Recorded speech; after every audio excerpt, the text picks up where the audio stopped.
تم إعدامه وهو بريء.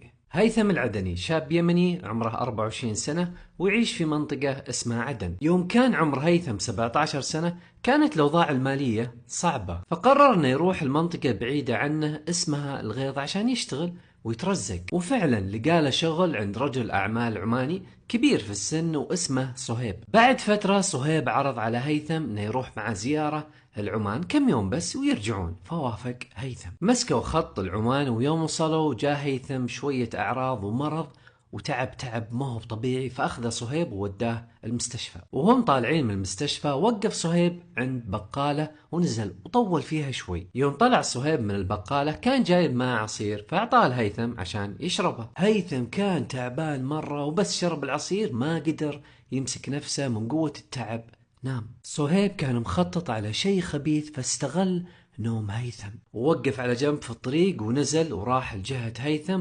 وشاله ووداه للمقعد الخلفي وشال ملابسه واعتدى عليه، وهيثم ما درى عن أي شيء لأن العصير اللي أعطاه صهيب كان حاط فيه مخدر قوي. يوم صحى هيثم حس بآلام قوية لكن توقع أن الموضوع بس بواشير. بعد كم يوم رجع هيثم لليمن وراح عند صهيب مرة وكلمه وقال له أنا محتاج شوية فلوس أبيك تسلفني بس لأني بروح عدن وبتزوج. وافق صهيب وقال له ابشر واعطاه اللي يحتاجه. سافر هيثم وانبسط وتزوج، ويوم خلاص بيرجع كلم صهيب وقال له والله الصدق انا بخاطري اني اجيب زوجتي معي فوش رايك؟ قال له صهيب ابد ابرك الساعات، تعال وجبها وانا ملك مني اني استاجر لك شقه فيها 3 غرف، واحده لك انت وزوجتك والثانيه لي انا والثالثه لاختك. هيثم استغرب وش دخل اختي في الموضوع وبعدين انت ليش تسكن معنا في نفس الشقة؟ قال له صهيب لا تفهمني غلط، أنا بس أبي أتزوج أختك. رد عليه هيثم والله ونعم فيك لكن دق الباب. وفعلا دق الباب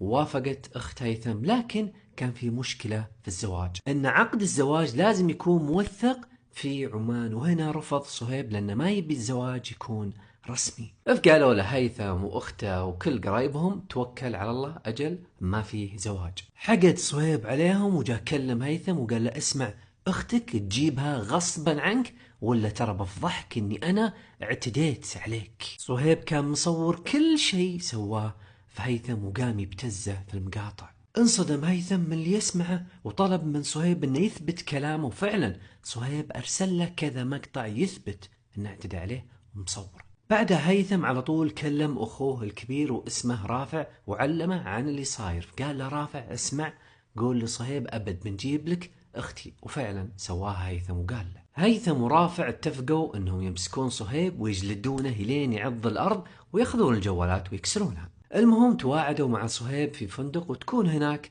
أختهم تنتظره. صهيب مر هيثم بسيارته وركب معه هيثم وأخوه رافع. هيثم وصهيب كانوا قدام ورافع في المقعد اللي وراه. صهيب استغرب الوضع فسأل هيثم وش جاب أخوك؟ قال لا أبد بننزله على طريقنا وبعدها نوجه للفندق. وهم ماشيين في الطريق بس ما كانوا مسرعين فجأة رافع طلع سكين وطعن صهيب أكثر من مرة، وكل طعنة كان رافع يقول هذا جزات اللي يمشي ورا أعراض الناس. خاف هيثم من الموقف اللي شافه فمسك دركسون السيارة لين وقفت ثم طلع السكين من بطن صهيب. رافع وقتها نزل وأخذ جوالات صهيب وكسرها وبعدها هرب وراح لجماعة الحوتي. هيثم حاول انه يسعف صهيب لكن ما قدر فهرب، بس تم القبض عليه عن نقطة تفتيش. الشرطة لقت بصمات هيثم على السكين فاتهموه وسجنوه لمدة 7 سنوات. حاولوا الناس في أهل صهيب أنهم يتنازلون